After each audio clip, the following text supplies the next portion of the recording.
বিসমিল্লাহির রহমানির রহিম। আসসালামু আলাইকুম প্রিয় ভিউয়ার্স, আশা করি যে যেখানে আছেন সবাই ভালো আছেন। আপনারা সকলেই জানেন আজকে 5ই আগস্ট 2025।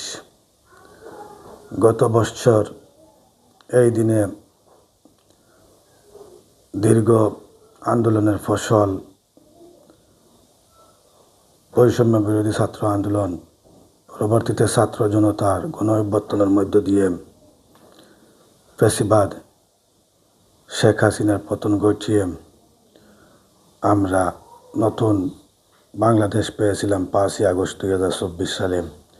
আজকে 1 বছর পূর্তি উপলক্ষে ওই গত বছরের ছাত্র জনতার আন্দোলনে যারা শহীদ হয়েছিলেন তাদের রুহের আত্মার মাগফিরাত কামনা করতেছি, এবং যারা আহত আছেন এখনো তাদের সুস্থতা কামনা করতেছি। আপনারা জানেন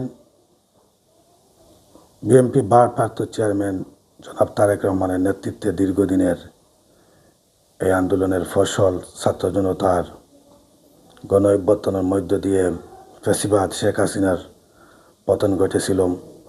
বাংলাদেশ হয়েছিল স্বৈরাচার মুক্ত এবং আমরা পেয়েছিলাম নতুন বাংলাদেশ। আজকে 1 বছর পূর্ণ হয়েছে।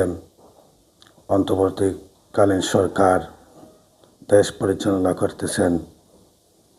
আমরা আশাবাদী আগামী 2026 ফেব্রুয়ারিতে রমজানের আগে অবাধ, সুষ্ঠু, নিরপেক্ষ একটা নির্বাচনের আয়োজন করবেন এবং নির্বাচিত সরকারের কাছে ক্ষমতা হস্তান্তর করবেন।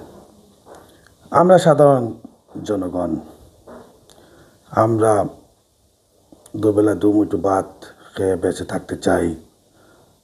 দুর্নীতিমুক্ত বাংলাদেশ চাই, গণতান্ত্রিক বাংলাদেশ চাই, স্বাধীন বিচার বিভাগ চাই, দেশের আইন শৃঙ্খলা ভালো চাই, শিক্ষা ব্যবস্থা ভালো চাই, স্বাস্থ্য ব্যবস্থা ভালো চাই, দেশের রাস্তাঘাট চলাচলের উপযোগী চাই এবং সবাই মিলে সুন্দর বাংলাদেশ চাই।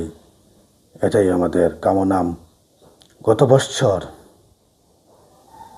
এই আন্দোলনে আমরা প্রবাসীদের ভূমিকা গুরুত্বপূর্ণ ছিল।